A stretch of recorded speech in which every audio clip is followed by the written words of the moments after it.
বলে কৃষ্ণ ভজনে কোনো জাতি কুল বিচার নেই, যেই কৃষ্ণ ভজন করে মহাপ্রভু বলে সেই আমার।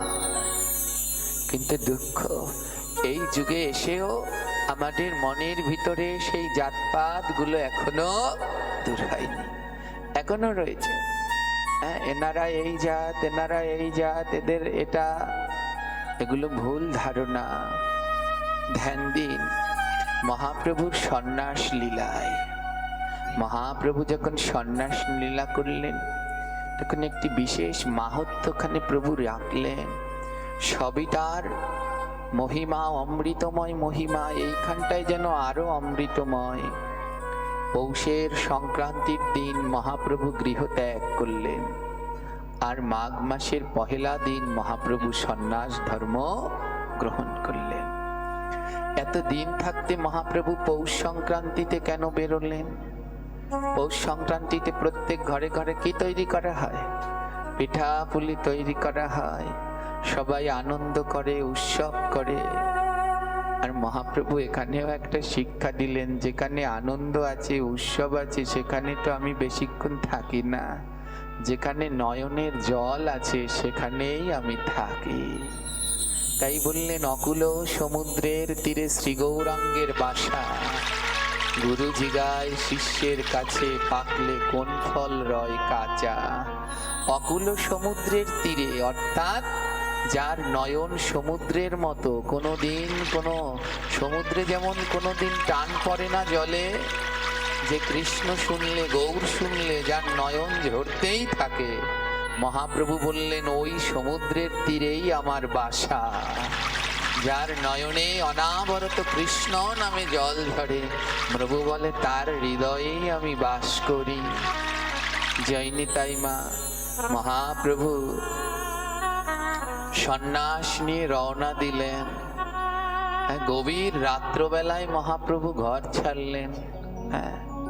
যখন মহাপ্রভু গৃহ ছাড়লেন, বিষ্ণুপ্রিয়া মা আমার শয়নে, শচী মা শয়নে, আর মহাপ্রভুর চরণে নূপুর ছিল। মহাপ্রভু মনে মনে ভাবলেন, যদি এই নূপুর চরণে রেখে আমি রওনা দেই, এই নূপুর তো ডেকে আমার মা শচীকে উঠিয়ে দেবেন, আমার বিষ্ণুপ্রিয়াকে উঠিয়ে দেবেন, আর তারা যদি একবার উঠে যায় আমার তো আর যাওয়া হবে না। তাই আজ চরণের নূপুর প্রভু বিছানার কাছে খুলে রাখলেন, শয়নের মন্দিরের কাছে খুলে রাখলেন, আর রওনা দিলেন। আর যখন গৃহ থেকে বের হলো, মা রাতে তো সবাই ঘুমিয়ে পড়ে, কিন্তু কিছু প্রহরীরা আছে যারা রাতে ঘুমায় না, তাদের মধ্যে হলো কুকুর। মহাপ্রভু যখন বেরোলেন, ওই নবদ্বীপের কুকুরগুলো অবাক হয়ে রইলেন। বলে আজকের মহাপ্রভুর চলনটা অন্য রকম। প্রতিদিন যেমন ভাবে যায় আজ আর তেমন ভাবে যাচ্ছে না।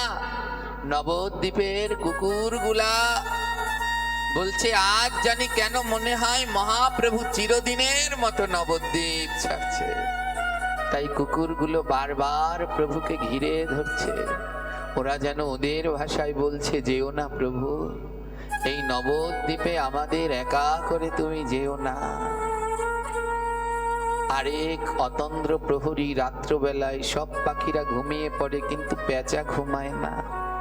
মহাপ্রভু যে ঘরে থাকতেন ওই ঘরের গাছের ডালেই বাস করতেন একজোড়া পেঁচা। পেঁচারাও দেখছে মহাপ্রভু আজ সর্বস্ব ত্যাগ করে সন্ন্যাসের পথে রওনা দিয়েছে। পেঁচাগুলো বলছে, আরে আমাদের ডাক তো ভালো না। পেঁচা আর পেঁচি দুজনকে পেঁচা বলছে, পেঁচিকে যে ডাক না, আমাদের ডাক ভালো না, কিন্তু তাও ডাক। এমন গৌর যদি চলে যায়, মা শচী কেমন করে থাকবে? আর বিষ্ণুপ্রিয়া তো প্রাণেই বাঁচবে না, ডাক না। পেঁচা ডাকতে লাগলেন, ঘন ঘন যেও না, যেও না গৌর, যেও না। ওই নবদ্বীপের পেঁচা কুকুরগুলো যখন ডাকছেন, ওদের ধ্বনি শুনে মা বিষ্ণুপ্রিয়া জেগে উঠলেন। উঠে দেখে শয্যায় আর গৌর নেই, আর ওই শয্যার উপরে, শয্যার পাশে প্রভুর চরণের নূপুর দুটি পড়ে আছে। নূপুর দুটিও যেন আজ কাঁদছে। চরণের নূপুর দুটি মা বিষ্ণুপ্রিয়া বক্ষে জড়িয়ে বলছেন, ওরে নূপুর, যখন আমার প্রভু তোকে খুলছিল তুই কেন খুললি রে? আমার প্রভুরে, প্রভুর চরণ জড়িয়ে থাকতে পারতি না? কেন আমার প্রভুকে যেতে দিলি? একবার ডাকতি, শেষবারের মতো আমার প্রভুর ওই শ্রীবদন প্রাণ ভরে দর্শন করতাম। পাগলিনী মা সচি রাস্তায় পাগলের মতো দৌড়াচ্ছে, গৌর গৌর গৌর, কোথায় আমার প্রাণের নিমাই, কোথায় আমার প্রাণের নিমাই বলেছ। আর ততক্ষণে মহাপ্রভু পৌঁছে গেছেন গঙ্গা পেরিয়ে কাটোয়ায়, কাঞ্চননগর। বর্তমানে যার নাম কাটোয়া, পূর্বে তার নাম ছিল কাঞ্চননগর। ওইখানেই রয়েছে মহাপ্রভুর সন্ন্যাস গুরু কেশব ভারতী। প্রভু সমস্ত মায়া ত্যাগ করে ওই কেশব ভারতীর কাছে চলে গেলেন সন্ন্যাস গ্রহণ করবার জন্যে। আর কেশব ভারতীর কাছে গিয়ে যখন দাঁড়ালেন, কেশব ভারতী যখন গৌর বদন পানে তাকিয়েছেন, দেখে এ কোনো সাধারণ মানুষ নয়, এ সাক্ষাৎ রাধা কৃষ্ণের মিলিত তনু। এই কলিজীবকে উদ্ধার করবার জন্য এসেছেন।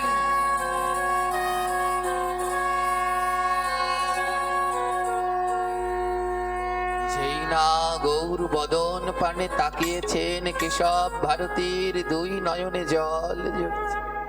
মহাপ্রভু লুটিয়ে পড়েছেন, গুরুদেব গুরুদেব। কেশব ভারতী বলে, তুমি কে? প্রভু বলছে, মোর নাম হয় বিশ্বম্ভর, নদিয়া নগরে মোর ঘর।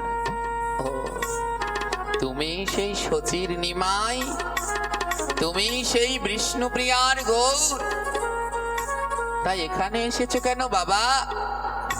মহাপ্রভু বললেন, গুরুদেব আমায় সন্ন্যাস দিন, আমায় সন্ন্যাস ধর্মে দীক্ষা দিন, আমাকে সন্ন্যাস মন্ত্র দিন।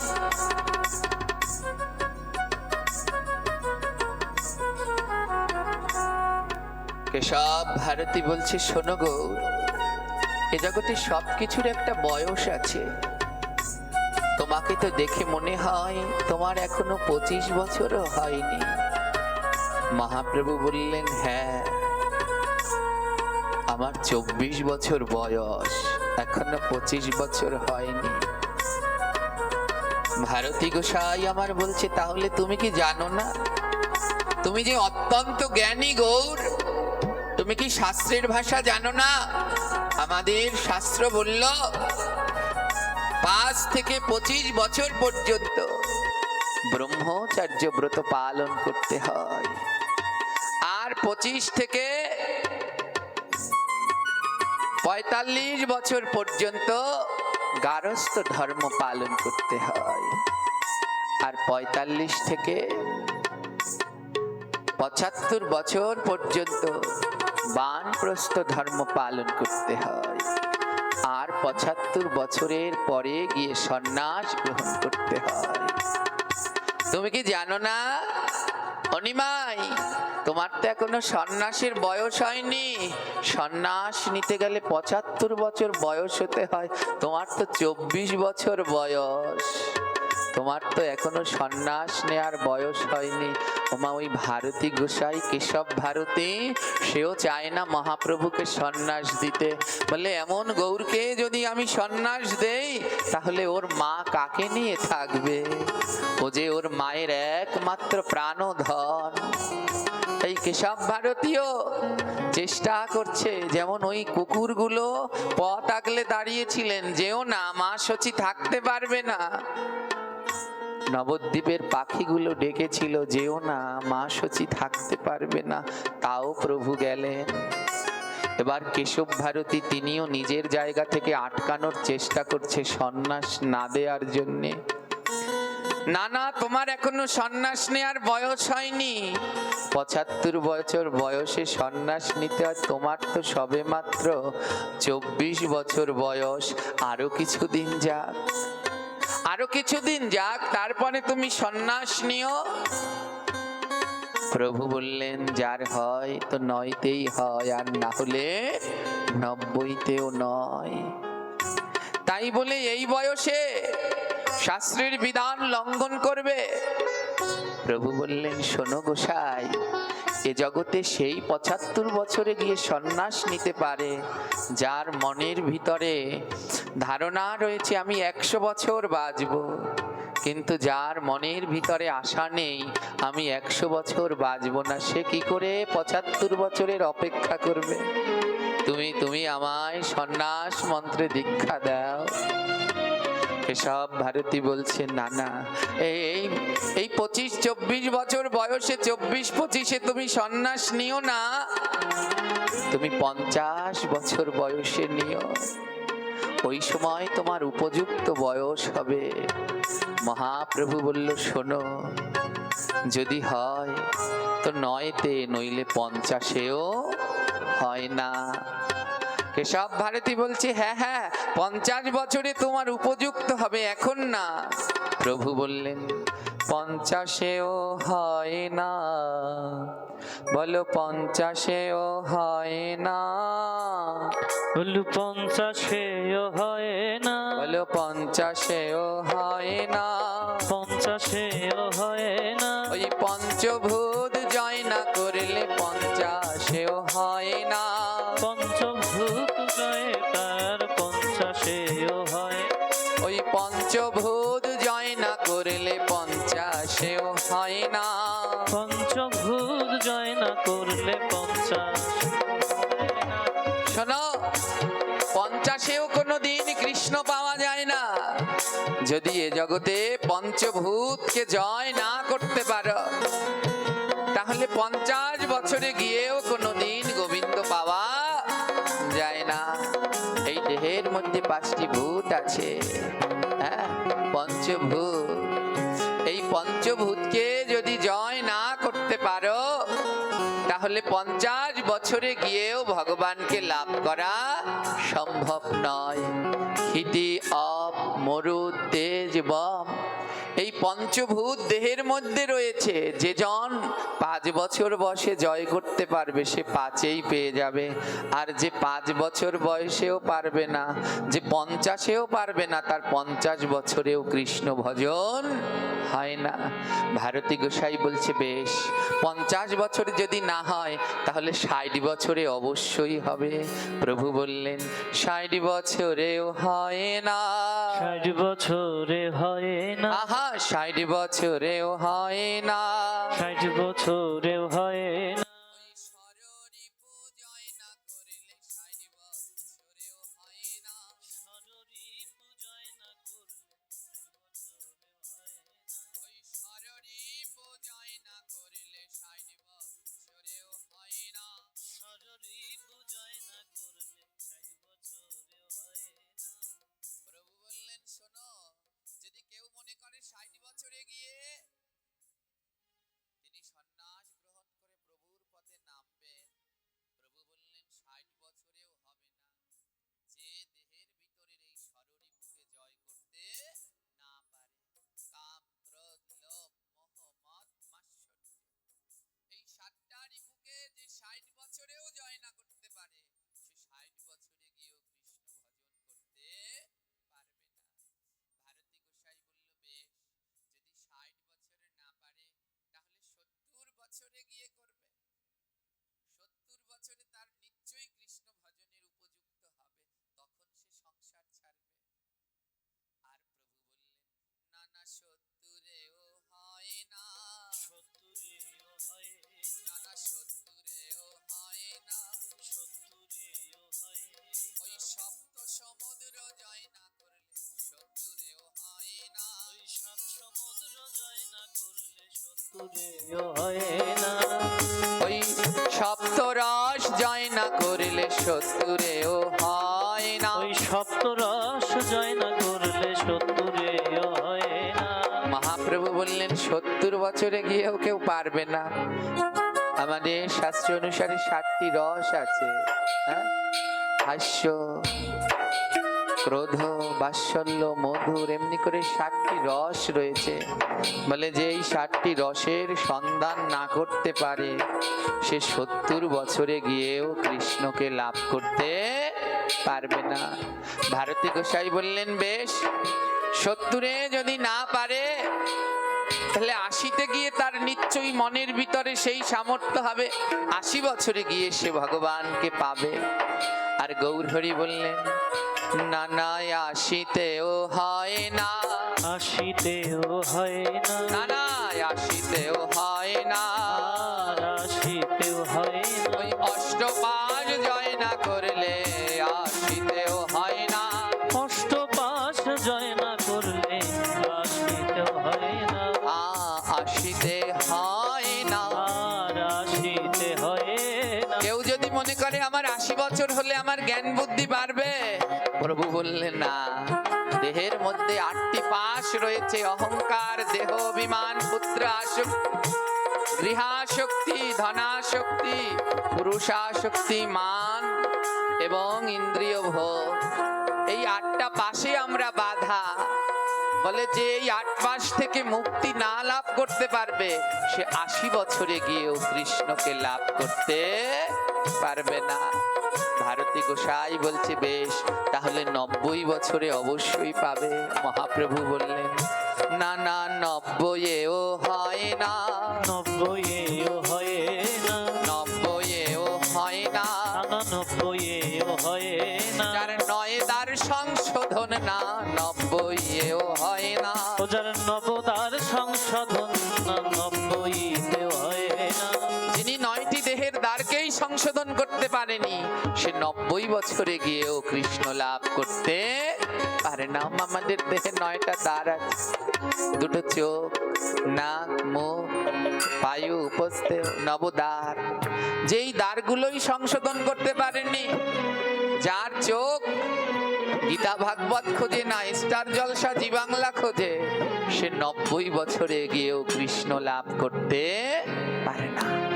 যার 2 কর্ণ হরিকথা নাম শ্রবণের জন্য বেকুল নয়, অন্যের নিন্দা সমালোচনা শোনার জন্য বেকুল, সে 90-তে গিয়েও কৃষ্ণ লাভ করতে পারে না। এবার বললেন তাহলে 100 বছরে নিশ্চয়ই পারে। প্রভু বললেন না না, 100 বছরেও হয় না। 100 বছরেও হয় না না। না, 100 বছরেও হয় না। না 100 বছরেও হয় না। ওই 10 ইন্দ্রিয় জয় না করলে 100 বছরেও হয় না।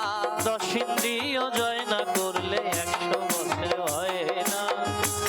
গোসাই বললেন নিশ্চয় 100 বছরে গিয়ে তিনি ভগবানকে পাবে। আর গৌরহরি বললেন যার 10টা ইন্দ্রিয় এখনো জয় হয়নি সে 100 বছরে গিয়েও গোবিন্দ লাভ করতে পারবে না। ভারতী গোসাই বললেন তাহলে 110 বছরে পারবে। হ্যাঁ, 110 বছরে গিয়ে অবশ্যই পারবে। প্রভু বললেন না, সে 110-এও হয় না। 100 বছরেও হয় না। 110-এও হয় না। ওই 110-এও হয় না। ও যার কৃষ্ণ নামে মতি নাই 110-এও হয় না। ও যার কৃষ্ণ নামে মতি নাই 110-এও হয় না। গুরুদেব 10-10 করে বাড়াচ্ছে, বলে ঠিক আছে 100 বছরে না হলে 110 বছরে পাবে। আর মহাপ্রভু বললেন না, 110 বছরেও সে কৃষ্ণ পাবে না যদি তার কৃষ্ণ নামে মতি না হয়। গুরুদেব বলল শোনো, এই কলিজীব 120-এর বেশি আর বাঁচবে না, তাহলে 120 বছর বয়সে অবশ্যই পাবে। এটা লাস্ট। 120 বছর বয়সে গিয়ে তার কৃষ্ণ প্রাপ্তি হবে। আর প্রভু বললেন শোনো, না না 120-এও হয় না। 120-এও হয় না। না না 120-এও হয় না। 120-এও হয় না। যে বিষয় বিস্তারে না 120-এও হয় না। যে বিষয় বিস্তারে না 100 বছর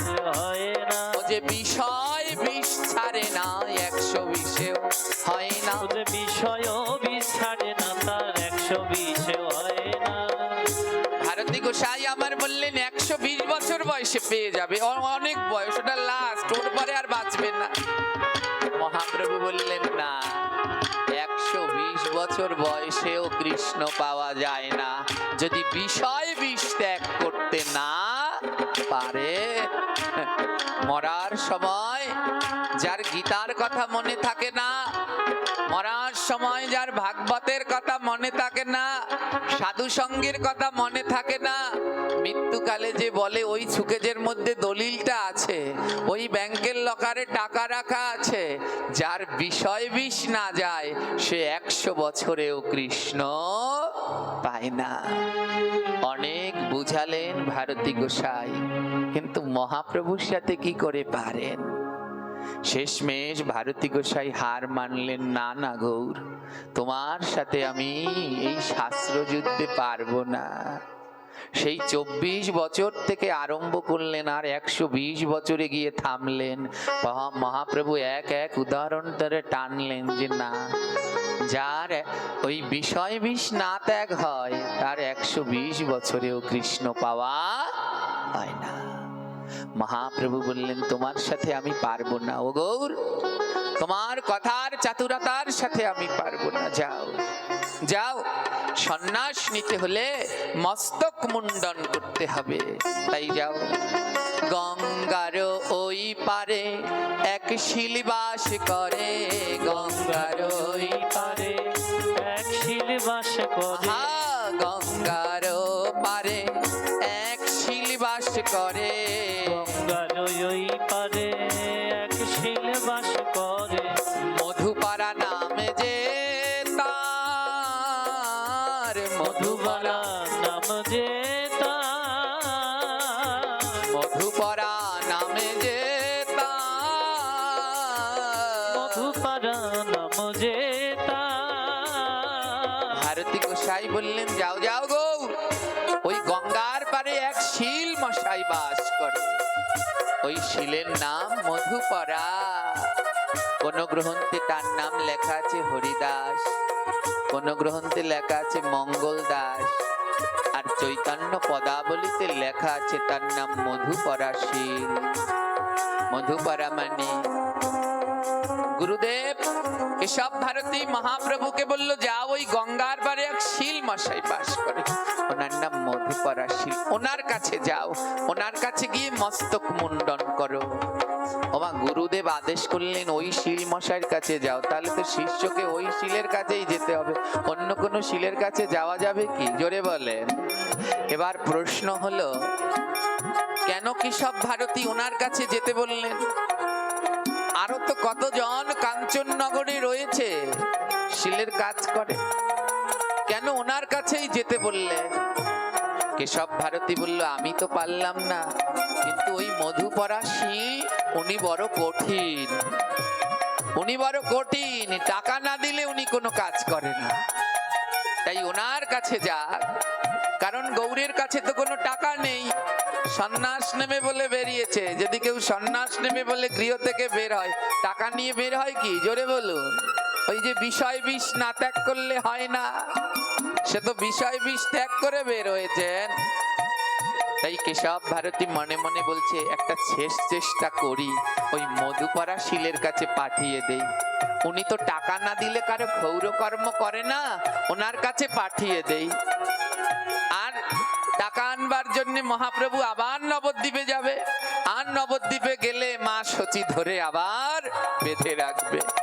তাই গুরুদেব একটু শেষ চেষ্টা করলেন, দেখি এতে কোনো আটকানো যায় কিনা। ধ্যান দিন মা। মহাপ্রভু গেলেন, সেই গঙ্গার তীরে বসে আছে মধুপরা শিল। এই মধু বড় কৃষ্ণ ভক্ত ছিলেন, মাঝে মাঝে ভাগবতে যেতেন, হরি ভক্তের সঙ্গ করতেন। একদিন ভাগবতে গিয়ে শ্রবণ করেছিলেন, ভগবানের চরণে 19টি চিহ্ন রয়েছে। সেই দিন থেকে ওই গঙ্গার তীরে মধুর দোকান, ওখানে তিনি ক্ষৌর কার্যের কর্ম করেন, ক্ষৌরকর্ম আদি করেন। ওই গঙ্গার তীরে উনি বসে থাকেন, কিন্তু উনি বড় কঠিন, কাউকে বিনা পয়সায় ক্ষৌরকর্ম করায় না। তাই কেশব ভারতী ওনাকে পাঠালেন। আর মধুপরাশীল প্রতিদিন মহাপ্রভুর চরণের 19টি চিহ্নের কথা চিন্তা করে। মহাপ্রভুর চরণে 19টি চিহ্ন রয়েছে, শঙ্খ, চক্র, পদ্ম, ধ্বজা, জাম্বু, স্বস্তিক, কোণাষ্টকন, মৎস্য, এমনি 19টি চিহ্ন রয়েছে। সারাক্ষণ ওই চিহ্নগুলো চিন্তা করে মধুপরাশীল, বলে কবে এই চিহ্নগুলো দেখতে পাবো, আর এই চিহ্ন যার চরণে দেখতে পাবো, হ্যাঁ সেই তো আমার ভগবান। মধুপরাশীলকে তার শ্রী গুরুদেব আশীর্বাদ করেছিলেন, এই গঙ্গার তীরে বসে কৃষ্ণ নাম করে যা, একদিন তোর কাছে ভগবান আসবেন। আজ কেশব ভারতী গৌরকে বললেন, যাও গৌর, ওই গঙ্গার তীরে এক শিলমশাই আছে, অন্য কোথাও না, ওনার কাছে যাবে মস্তক মুন্ডন করতে। আজ সেই মধু কৃষ্ণ নাম করছে দরজা বন্ধ করে, আর গৌরাঙ্গ মহাপ্রভু আমার সেই মধুর দরজায় গিয়ে ডাকছে, মধু মধু মধু বলে ডাকে মধু স্বরে, মধু মধু মধু ডাকে মধু স্বরে, মধু মধু মধু বলে ডাকে মধু স্বরে, মধু মধু মধু বলে ডাকে মধু স্বরে। আরে কোথায় আমার প্রাণের মধু, কোথায় আমার প্রাণের মধু, আরে কোথায় আমার প্রাণের মধু, কোথায় আমার প্রাণের মধু, আয়না বাহিরে মধু মধু মধু বলে ডাকে মধু স্বরে, মধু মধু মধু ডাকে মধুর স্বরে। আজ গৌর সুন্দর আমার সেই মধুর শিলের দরজার সামনে দাঁড়িয়ে ডাকছে, মধু মধু মধু মধু মধু বলে ডাকে মধুর স্বরে। আমার মহাপ্রভুর কণ্ঠস্বর তো মধুর, তাই আজ মধুর স্বরে মধু মধু বলে ডাকছে, ও মধু বাইরে আয় না, আমার যে বেলা হয়ে যায় মধু, বেলা বয়ে যায় রে মধু, হলো না যে কর আর বেলা বয়ে যায় রে মধু, হলো না যে কর, আমি না ধরিলাম সাধুর চরণ, না করিলাম ধর্ম, আমি না ধরিলাম সাধুর চরণ, না করিলাম কর্ম, আর না ধরিলাম সাধুর চরণ, না করিলাম কর্ম, আর না ধরিলাম সাধুর হরি বল, হরি বল। চরণ, না করিলাম কর্ম, মধু মধু মধু বলে কে মধুর স্বরে, মধু মধু ডাকে মধুর স্বরে, মধু মধু মধু বলে ডাকে মধুর স্বরে মধু মধু মধু বলে ডাকে মধুর স্বরে। ও মধু, আমার বেলা যে বয়ে যায়, ও বাবা দরজা খোলো, আমার যে সন্ন্যাস নিয়ে যেতে হবে, আমার বেলা বয়ে যায়, আমি না ধরলাম সাধুর চরণ, না করলাম ভক্তি জগতের কর্ম। এত বলি মধু পরা ভাবে মনে মনে, আর এত বলি মধু পারা ভাবে মনে মনে। আর এমন মধুর স্বর না শুনি জীবনে। আর মন মধুর স্বর আমি এমন মধুর স্বর না শুনি জীবনে। মধু মধু মধু বলে ডাকে মধুর স্বরে। মধু মধু বলে ডাকে মধুর স্বরে।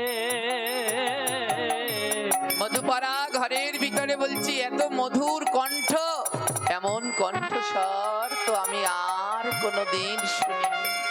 কে এমন মধুর কণ্ঠস্বরে আমায় ডাকছে? আর যেই কালে মধুপাড়া দরজা খুলিল,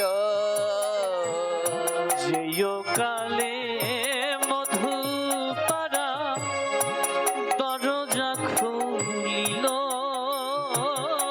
আর হেমদণ্ড বাহু তুলে, বাহু তোলে। আজ হেমদণ্ড বাহু তুলে, হেমদণ্ড বাহু তুলে। শুধু তালটা বাজা। দাঁড়ালো মধু মধু বলে ডাকে মধু স্বরে। মধু মধু বলে ডাকে মধুর স্বরে। মধুর মধু মধু বলে। যেই না মধুপাড়া শীল দরজাটা খুললো, দেখে এক গৌরাঙ্গ দাঁড়িয়ে আছে। আহা কি সুন্দর দেখতে, যেমন তাকে দেখতে তেমন তার মধুর কণ্ঠ। মধুপাড়া শীল বলল, কে গো তুমি গোসাই? প্রভু বলে, মোর নাম নিমাই। মধু কহে, কহ না কে গো তুমি গোসাই? প্রভু কহে, মোর নাম শচীর নিমাই, আমি শচী মায়ের নিমাই। মধুপাড়া বলছে, তাই এখানে এসেছো কেন? বলে, আমি সন্ন্যাস নেব তো, তাই মস্তক মুন্ডন করতে এসেছি। ওগো শিলমশাই, আমার মস্তকটা একটু মুন্ডন করে দাও। মধুপাড়া বলছে, দেখো আমার কাছে সবার জন্য এক নিয়ম, দাও। আমি কাজ করবার আগে করি নেই, আমি তোমার মস্তক মুন্ডন করার আগে পয়সা নেব, দাও। আগে পয়সা দাও, তারপরে মস্তক মুন্ডন করব। প্রভু বলছে, শোনো, আমি সন্ন্যাস নেব বলে ঘর থেকে বের হয়েছি তো, তাই কোনো অর্থ আনিনি, আমি কোথায় তোমায় অর্থ দেব? ও মধু, আমার কাছে কোনো অর্থ নেই, কিন্তু আমি তোমায় কথা দিতে পারি। কি কথা দেবে? বলে, ভব নদী পারে করিব। বলি ভব নদী পার করিব। বলে, ভব নদী পারে করিব। ভব নদী পার করিব। আমি এই কথা দিলাম মধু, ভব নদী পারে করিব। আমি এই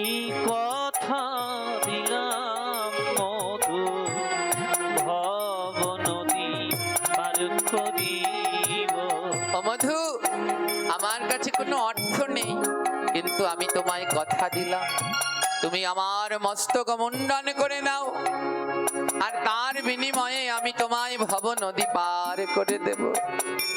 মধুপরা মানিকত ধর্মশাস্ত্র জানে না।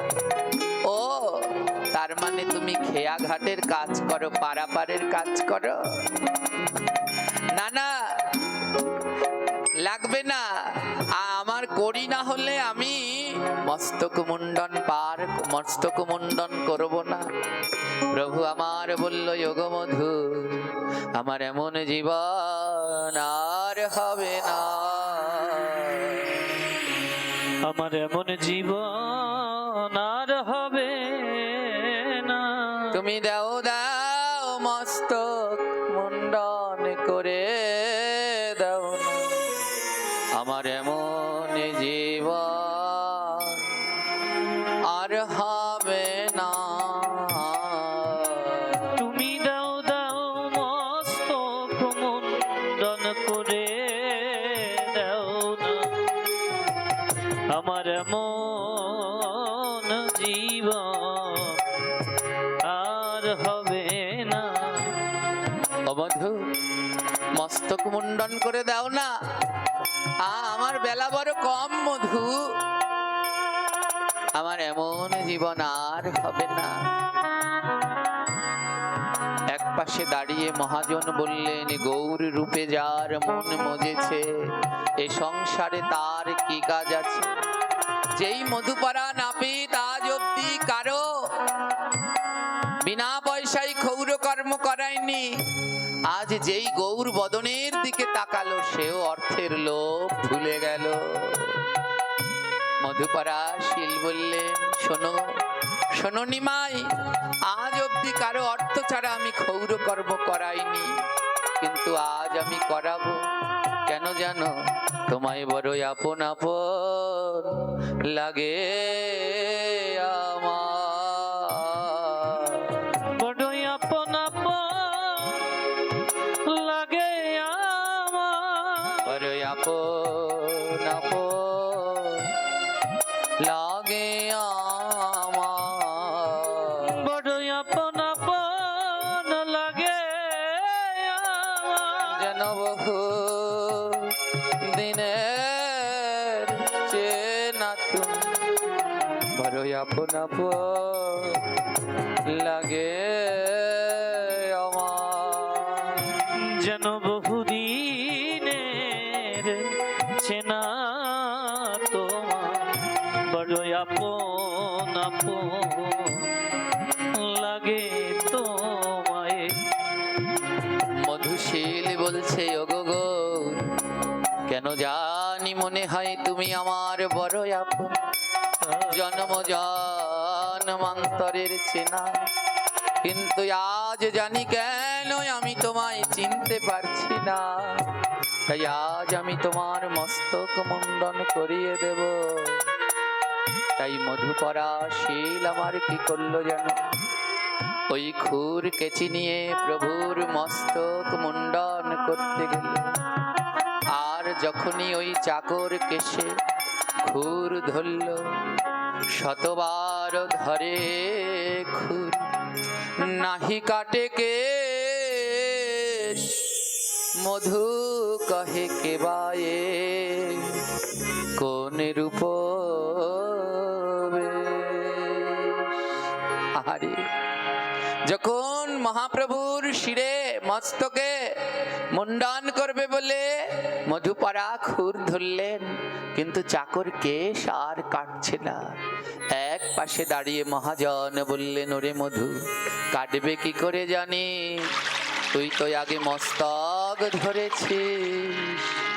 ওরে, এ জগতে গোবিন্দ আর বৈষ্ণবের কোনদিনই মস্তক নয়, তাদের চরণ আগে ধরতে হয় রে, তাদের চরণ আগে ধরতে হয় রে, তাদের চরণ আগে ধরতে হয় রে, তাদের চরণ আগে ধরতে হয় রে।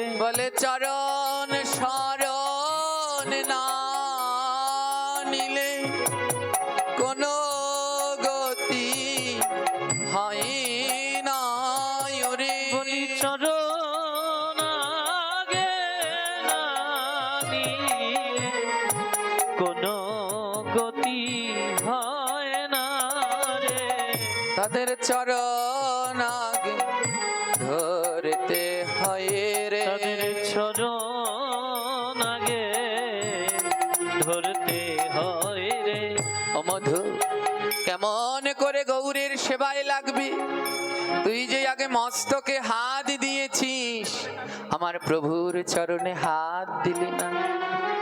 মধু পরাশীল মনে মনে ভাবে, ব্রাহ্মণ তো আগে তো প্রণাম করতে হবে, প্রণাম না করে তো তাদের মস্তক মুন্ডন করা যায় না। মধু পরাশীল আমার আজ গৌরের চরণে প্রণাম করতে গেলেন। আর যখনই ওই গৌর চরণে প্রণাম করতে গেলেন, মধুপরা যখন চরণ দুটি হাতের উপর নিলেন, আর ওই চরণের নিচে শঙ্খ কলশ ত্রিকণা ধনুশিখম গোষ্পদাম পৃষ্ঠিকা বিরাজিতম কোণষ্টকাম চক্রাম চত্রাম অঙ্কুশাম ধ্বজি পবিজম্বু ঊর্ধ্বরেখায়নাম্বুজম চিহ্ন সদা বিরাজিতম। যেই চরণটি মধুপরা হাতে নিলেন, আর দেখে চরণের নিচে সেই কলসের চিহ্ন, ত্রিকোণ চিহ্ন, ধনুকের চিহ্ন, গোষ্পদের চিহ্ন, পুঁটি মাছের চিহ্ন, পদ্মের চিহ্ন, শঙ্খের চিহ্ন, ধ্বজার চিহ্ন। মধুপরাশীল অবাক হয়ে গেলেন, এই চরণ তো কোনো সাধারণ চরণ নয়। আমি একদিন ভাগবতে গিয়েছিলাম, আর সেদিন শুনেছি ভগবানের চরণের তলে নাকি 19টি চিহ্ন থাকে। তাই মধুপরাশীল এক এক করে গুনছে, দেখে গৌরের চরণে 19খানা চিহ্ন। মধুপরাশীল বলেছে, ও গুরুদেব, তুমি সেদিন আমায় বলেছিলে এই গঙ্গার তীরে বসে কৃষ্ণ নাম কর, একদিন তোর কাছে আমার গৌর সুন্দর আসবে। তাই আজ বুঝি এসেছে গো। বলি আজ বুঝি এসেছ গো। বলি আজ বুঝে এসেছ গো। বলি আজ বুঝি এসেছ গো। আমার গুরুদেব বলেছিল একদিন আসবে, আজ বুঝি সেই গৌর এসেছে। তাই মধুপরা কি করলো জানো? ওই চরণ দুটো বুকের মাঝে জড়িয়ে ধরল, আর জড়িয়ে ধরে বলল, আমায় চরণ ছাড়া করো না গো। আমায় চরণ ছাড়া করো না গো। আমায় চরণ ছাড়া করো না গো। আমায় চরণ ছাড়া করো না গো। বলে এই চরণ আর কোথায় পাবো? আমায় চরণে ছাড়া করো না গো। বলি এই চরণ আর কোথায় পাবো? চরণ ছাড়া করো না হে। ওই মধুপরাশীল চরণ দুটো জড়িয়ে ধরে বলছে, ওগো আমি কতদিন না বসেছিলাম, আমি কতদিন না বসেছিলাম, এই চরণে পাওয়ার আশা করি আমি কতদিন না বসেছিলাম। ওই চরণ পা আশা করে আমি কতদিন না বসেছিলাম। মধুপরা শীল বলছি আমি কতদিন বসেছিলাম, আজ আমার গৌর এসেছে আর ছাড়বো না। মহাপ্রভু বলে ওগো মধু আর দেরি করো না, তাড়াতাড়ি করে আমার মস্তক মুন্ডন করাও। প্রভুর আদেশে মধু আমার প্রভুর মস্তক মুন্ডন কার্য শুরু করতে গেলে। আর এক পাশে দাঁড়িয়ে মহাজন বললেন, ও মধু মস্তক খণ্ডন করবার জন্য খুর নিলে কিন্তু জল তো নিলে না। হ্যাঁ, মুন্ডন করতে হলে তো জল লাগবে, জল মাখাতে হবে, জল তো নিলে না। মধু বলছে শোনো, আজ নয়নে জলে সেবা দেব, আজি নয়ন জলে সেবা দেব, নয়নে জলে সেবা দেব, আজি নয়ন জলে সেবা দেব। বলো এই চরণ আর কোথায় পাবো, আজ নয়নে জলে সেবা দেব। বলো ওই চরণ আর কোথায় পাবো, আজি নয়ন জলে সেবা দেব। বলে এমন গৌর তো আর কোথাও পাবো না, তাই আজ নয়নের জলেই প্রভুর সেবা দেব। আর সুরধ্বনি, পাশেই সুরধ্বনি মা গঙ্গা। আজ মা গঙ্গা মধুকে ডেকে বলছে, মধু তুই এই গৌরের সেবা একা করবি, আমাকে সঙ্গে নিবি না? ও মধু, তোর ওই বাটিতে একটুখানি গঙ্গার জল নে না, ওই গঙ্গার জল দিয়ে আজ প্রভুর মস্তক মুন্ডন করে দে মধু।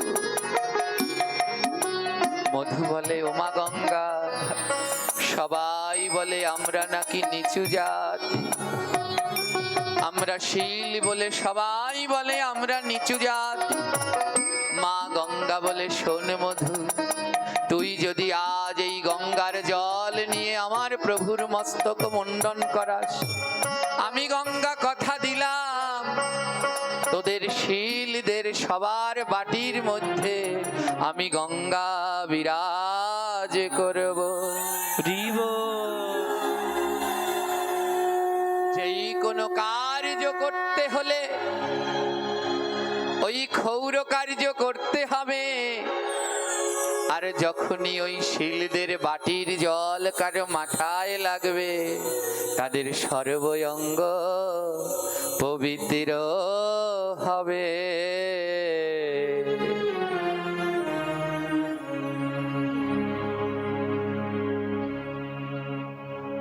তাদের সর্বঙ্গ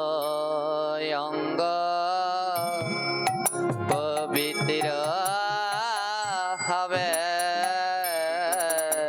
তাদের সর্বঙ্গ পবিত্র হবে, তাদের সর্বঙ্গ পবিত্র হবে, তাদের সর্বঙ্গ পবিত্র হবে। মা গঙ্গা বললেন আমি কথা দিলাম ওই বাটির মধ্যে থাকবো, আজ থেকে তোদের কেউ অশুদ্ধ বলবে না। যেই না শীলদের ওই বাটির জল কারো গায়ে লাগবে, তাদের সর্ব অঙ্গ শুদ্ধ হবে। একটু সুযোগ করে দে না রে, আমিও একটু প্রভুর সেবায় লাগি, একটু সুযোগ করে দে। ও মধু, তুই যদি আজ কৃপা করে আমায় না নিস, আমার যে গৌর সেবা হবে না। সেদিন থেকে ওই শিল মশাইদের বাটির মধ্যে মা গঙ্গা বিরাজ করতে লাগলেন। সনাতন সনাতন ধর্মে যত ক্রিয়াকার্য হয় সমস্ত ক্রিয়াকার্যের আগে দেহটাকে শুদ্ধ করতে হয়। আর দেহ শুদ্ধ তখনই হয় যখন কোনো শৌলাকারের কাছে কেউ যায়, তিনি যখন ক্ষুর কর্ম করিয়ে দেয় তখনই সে শুদ্ধ হয়।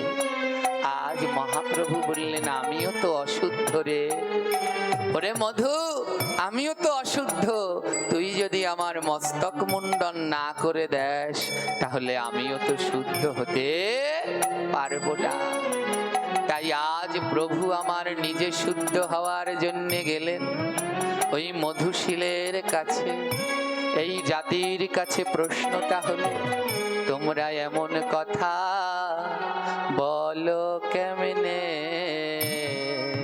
তোমরা এমন কথা বলো কেমনে? তোমাদের বিবেক কোথায় গেল? এমন কথা বলো কেমনে? তোমাদের বিবেক কোথায় গেল? তোমরা এমন কথা বলো কেমনে? আমার প্রভু শুদ্ধ করেছিল, আমার প্রভু শুদ্ধ করেছিল। আমার প্রভু শুদ্ধ করে দিলেন। প্রভু শুদ্ধ হওয়ার জন্য গেলেন তাদের কাছে, আর এখনো এসে সেই জাত পাতের কথা আমাদের শুনতে হয়। এ বড় দুঃখ, এ বড় বেদনার আসো। এই জাত পাত, এই দ্বন্দ্বগুলো ছাড়ি। এ জগতে একজন আরেকজনার কাছে না গেলে চলতে পারে না। প্রভু কেন গেলেন? বলে এদের নিচু জাতি বলে কেউ এমন করো না, তাদের কাছে না গেলে কোনোদিন দেহখানা শুদ্ধ হয় না। হ্যাঁ, রহিদাস চরিত্রে ভক্তমাল গ্রন্থে উল্লেখ রয়েছে 3 বাড়ি অন্ন না খেলে কোনোদিন কৃষ্ণ ভক্তি হয় না। মুচির বাড়ি, শিলের বাড়ি আর ধোপার বাড়ি। আর এই 3 বাড়িতেই ছিল 3 পরম কৃষ্ণ ভক্ত। হ্যাঁ, রজকিনী চণ্ডীদাস সেই রজকিনী ধোপার বাড়ি, আর মুচির ঘরে ছিলেন রুহিদাস, আর শিলের ঘরে আসলেন মধুপরা। তাই এই 3 গৃহে অন্ন না ভক্ষণ করলে কোনোদিন মনের কালিমা দূর হয় না।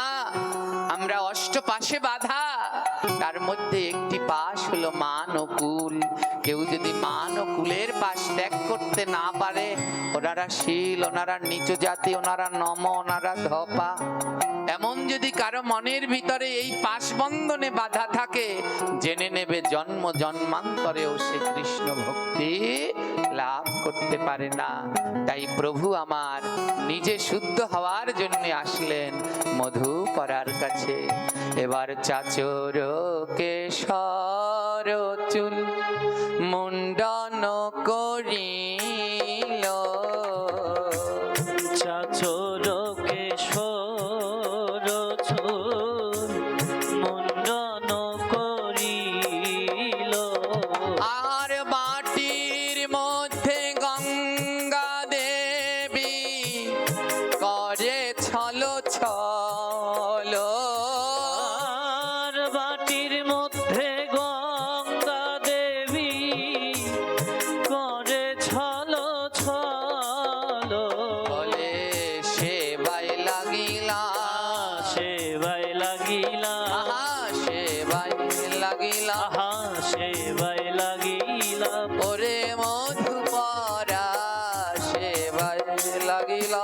ও হে মধুপরা সেবাই লাগিলা, আজ তোর জন্য আমি সেবাই লাগিলাম, আজি তোর জন্য আমি সেবাই লাগিলা, তাই কথা দিলাম রে, আজ কথা দিলাম রে, এই বাটিতে থাকবো আমি, কথা দিলাম রে। আহা, এই বাটিতে থাকবো আমি, কথা দিলাম রে। তাই মাঘ গঙ্গা কথা দিলেন, আজ থেকে আমি এই শিলমশাইদের বাটির জলের মধ্যে থাকবো। আর মহাপ্রভুর মস্তক মুন্ডন করে দিলেন। আর মধুপরা বললেন, আর না কাটিব চুল, ফেলে দেব খুল।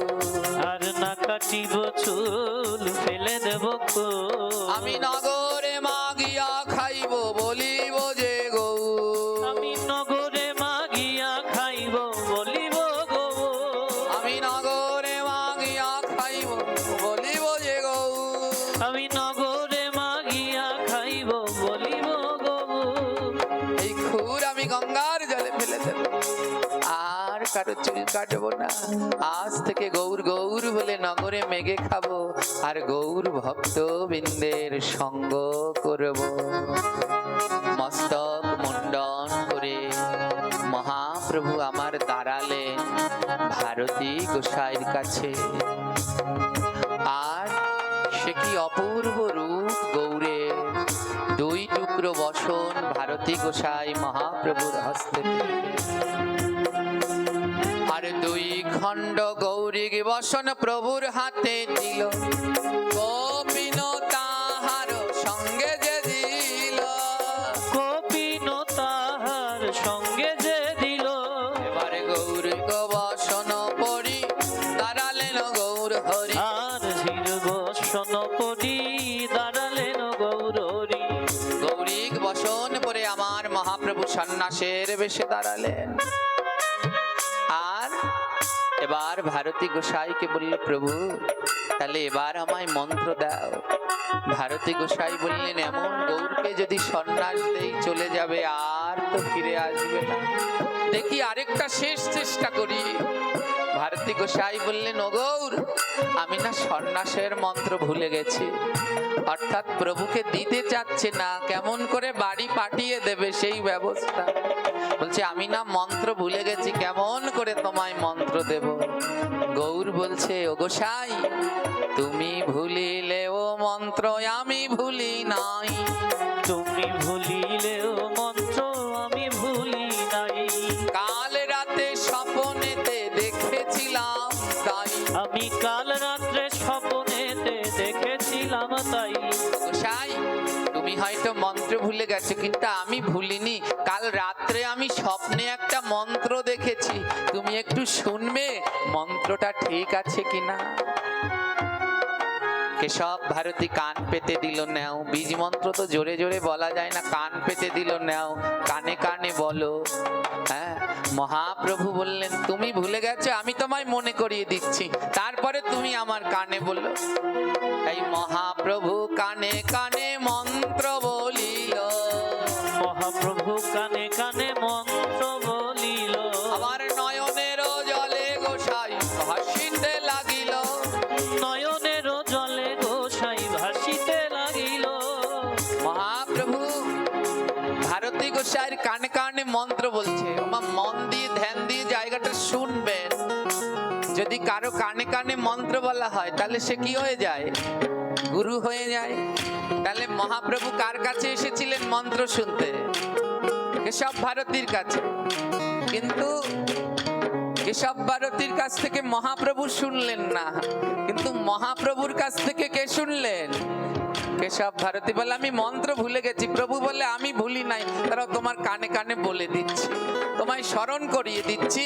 এই মহাপ্রভু কেশব ভারতীর কানে কানে বলে দিলেন, ঠিক আছে গোসাই, মন্ত্র ঠিক আছে। কেশব ভারতী বলে, হ্যাঁ এবার মনে পড়েছে। প্রভু বলে, তাহলে তুমি এবার আমার কানে মন্ত্র দাও। এই বলে গোসাই আমার মন্ত্র দিল। এই বলে গোসাই আমার মন্ত্র দিল। তোমরা বদন ভরিয়া সবাই হরি হরি বলো। বদন ভরিয়া সবাই হরি হরি বলো। কেশব ভারতী আমার মহাপ্রভুর কর্ণে মন্ত্র দিলেন। আর যখন মন্ত্র দিলেন, পৃথিবীর সমস্ত ব্রহ্মাণ্ড সবাই মিলে হরি হরি বলতে লাগলেন। আর কেশব ভারতী এবার মহাপ্রভুকে বলল, প্রভু তোমার কাছে আমার একটা প্রশ্ন আছে। প্রভু বলছে, কি প্রশ্ন গৌর, কি প্রশ্ন? কেশব ভারতী বললেন, তোমার কাছে একটা প্রশ্ন আছে গৌর। বলে, কি প্রশ্ন? কেশব ভারতী বললেন, বলো কে কার গুরু? কে কার গুরু? বলো কে কার গুরু? বলো কে কার গুরু? আমি তোমার গুরু নাকি তুমি আমার গুরু? আমি তোমার গুরু নাকি তুমি আমার গুরু? বলো কে কার গুরু? কে কাহার গুরু? এসব ভারতী বলে, আমার একটু জানবার ইচ্ছা, কে কার গুরু? তুমি আমার গুরু না আমি তোমার গুরু? গ্রন্থ বলে, যে কানে আগে মন্ত্র দেয় সে তো গুরু হয়। তাহলে তুমি তো আমার আগে কানে মন্ত্র দিলে, তাহলে তুমি কি আমার গুরু না আমি তোমার গুরু? মহাজন বললেন, গৌর হলো জগৎ গুরু আর সব শ্রী গুরু। গৌর হলো জগৎ গুরু আর হলো শ্রী গুরু। আর গৌর হলো জগৎ গুরু আর সব শ্রী গুরু। আর গৌর হলো জগৎ গুরু আর সব শ্রী গুরু। এবার শ্রী গুরুর নামে একবার কয় জয় ধ্বনি। শ্রী গুরুর নামে একবার জয় জয় ধ্বনি। বলে, গৌর আমার জগৎ গুরু আর সবাই হলেন শ্রী গুরু। এই আলোচনার শিক্ষা কি মা? আমি পারবো না, তালগোল পাকিয়ে যাচ্ছে। আজ কেন কেমন সব বেতালে বাজাচ্ছ, গাইছো, সব উলাট পাল্লাট হচ্ছে, কিছু ঠিক নাই। একবার উপরে গাও একবার নিচে গাও, আমি অত উপরে গাইতে পারি? আর গলা এমনি শেষ। জয়নি তাই আজ কি করলেন সেই কেশব ভারতী? এখানে আলোচ্য শিক্ষা কি মা? মহাপ্রভু শিক্ষা দিলেন, কোনো সময় জাতি ভেদ করো না, সবাই সবার জায়গায় শ্রেষ্ঠ। তাই এসব কেউ করবেন না, এগুলো বড় অপরাধ, এর নাম বৈষ্ণব অপরাধ। আর ভগবান বললেন, সব অপরাধের খণ্ডন হয়, কিন্তু বৈষ্ণব অপরাধের খণ্ডন হয় না। যারা বুঝলে বুঝপাতা, আর না বুঝলে তেজপাতা। তাই যদি বুঝতে পারেন, এখান থেকে বুঝপাতা হয়ে শিক্ষা নেবেন। গৌর আমার কি শিক্ষা দিলেন? তিনিও শুদ্ধ হতে ওই মধু পরা শিলের কাছে গেলেন, আর জগৎকে এক অপরূপ করুণার শিক্ষা দিলেন। তাই এই শিক্ষায় আলোকিত হয়ে আমরাও যেন সবাই সামনের দিকে আগাই। জাত পাত ছাড়ুন, কৃষ্ণ ভক্ত হলেই তার চরণ তলে লুটিয়ে পড়ুন। আজ গৌর কহে, হে কেশব ভারতী, এ জগতে যেই আসে তাকেই গুরুবরণ করতে হয়। আর গুরু দীক্ষা না নিয়ে যদি কেউ দেহ ত্যাগ করে, তাহলে তার কোনোদিন সদ্গতি হয় না। তাই আমি মহাপ্রভু তোমার কানে মন্ত্র দিলাম, কিন্তু আমি যদি গুরুবরণ না করি, তাহলে আবার আমার গতি কি হবে? তাই আজ দেখুন, কে কার গুরু? গৌর কেশব ভারতীর গুরু না কেশব ভারতী গৌরের গুরু? এর জন্যে মহাপ্রভু বললেন, ভক্ত আমার মাতা পিতা, ভক্ত আমার গুরু, ভক্তই আমার নাম রেখেছে বাঞ্ছা কল্পতরু। তাই আজ গুরুর ঋণ শোধ করবার জন্য কি করলেন? 3 মুষ্ঠ ভিক্ষা কেশব ভারতী দিল। 3 মুষ্টি ভিক্ষা কেশব ভারতী দিল। আর নগরে নগরে যাও গো গোরা রায়। নগরে নগরে যাও গো গোরা রায়। কেশব ভারতী 3 মুষ্টি ভিক্ষা দিল। আমার সন্ন্যাস নেয়ার পরে, উপনয়ন নেয়ার পরে যিনি দেন, তিনি 3 মুষ্টি ভিক্ষা দেন। হ্যাঁ, 3 মুষ্টি ভিক্ষা দেন এবং ত্রিদণ্ড দেন। দেখবেন যারা সন্ন্যাসী, তাদের হাতে একটা লাঠি আছে, একটা লাঠি। ওই লাঠিটায় 3টি দণ্ড থাকে। কয়টা দণ্ড? ত্রিদণ্ড। একটা বড় লাঠি, আর ওই লাঠির মাথায় দেখবেন 2 পাশে ছোট ছোট 2টো লাঠি বাঁধা থাকে। ত্রিদণ্ড। এই ত্রিদণ্ড কি? 3টি শিক্ষা, দেহ মন বাক্য। এ যেন যেন সব সময় দণ্ডের মতোই অটুট থাকে। তাই গুরুদেব 3 মুষ্টি ভিক্ষা দিলেন, বলে দেহ যেন কৃষ্ণ ছাড়া অন্য কারো সেবায় না লাগে, মুখে যেন সদা সর্বদা কৃষ্ণ নাম করো, আর মন আমার গোবিন্দ ছাড়া অন্য কাউকে দিও না। তাই গুরুদেব 3 মুঠি ভিক্ষা দিয়ে গৌরকে বললেন, যাও এবার নগরে নগরে ভিক্ষা করে গুরু দক্ষিণা দাও। তাই গৌর আমার নগরে ভিক্ষায় নামিল, গৌর আমার নগরে ভিক্ষায় নামিল, ওই নগরবাসীর দ্বারে দ্বারে ভিক্ষা যে করিল, ওই নগরবাসীর দ্বারে দ্বারে ভিক্ষা যে করিল, ওই নগরবাসীর ঘরে ঘরে ভিক্ষা যে করিল, ওই নগরবাসীর ঘরে ঘরে ভিক্ষা যে কহিল। সবার ঘরে ঘরে গৌর আমার ভিক্ষা করে সেই ভিক্ষার তন্ডুল এনে গুরুদেবের কাছে দিল। এবার গুরুদেব বলছে, ওগো গৌর, তুমি যেমন আমি যেমন তোমার গুরু, তুমিও তো আমার গুরু, তাই তুমি আমায় ভিক্ষা করে এনে দিলে, কিন্তু আমি তোমায় কি দিব? তাই কেশব ভারতী আমার গৌরকে বলছে, শোনো গৌর, আমি দেহ মনে দিয়ে দিলাম,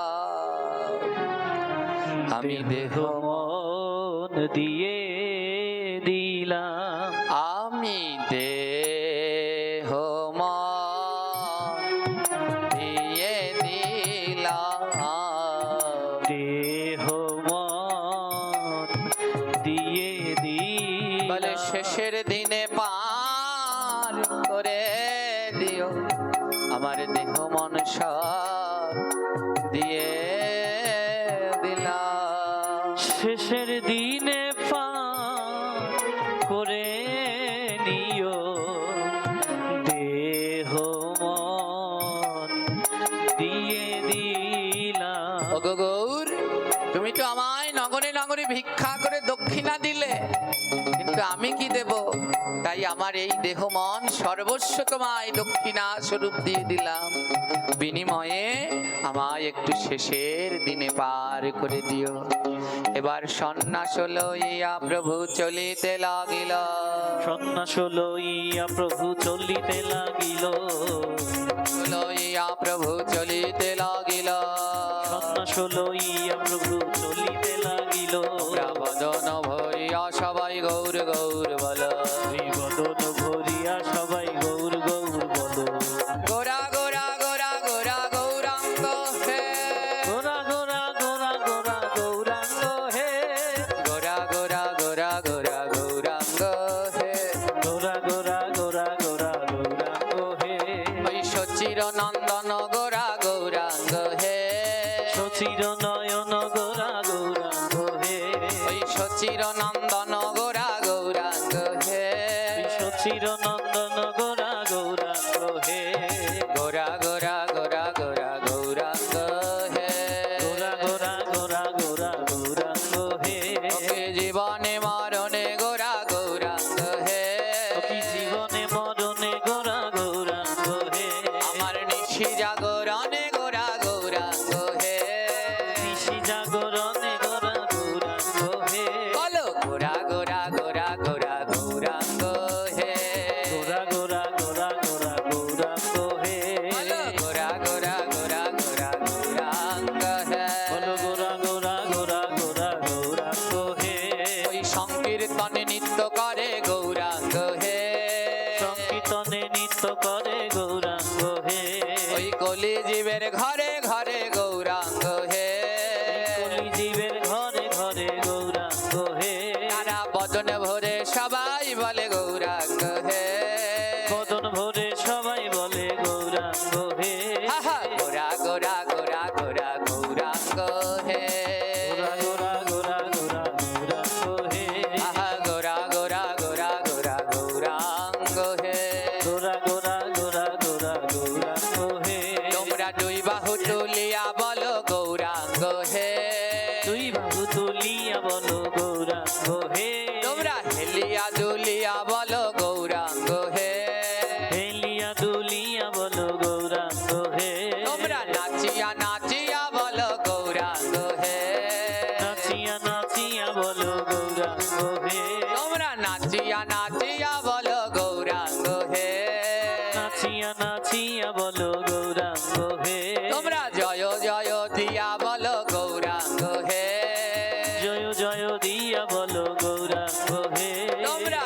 ধ্বনি দিয়া বলো গৌরাঙ্গ হে তোমরা উলুধ্বনি দিয়া বলো গৌরাঙ্গ হে আহা, গোরা গোরা গোরা গোরা গৌরাঙ্গ হে গোরা গোরা গোরা গোরা গোরা সবাই মিলে গোরা গোরা গোরা গোরা গৌরাঙ্গ হে গোরা গোরা গোরা গোরা গৌরাঙ্গ হে ওরে গৌর গৌর গৌর গৌর বলো বদনে গৌর গৌর গৌর বলো বদনে তোমরা গৌর গৌর গৌর গৌর বলো বদনে গৌর গৌর মনিটরটা গৌর ছেড়ে দাও গৌর আমায়। বলো বদনে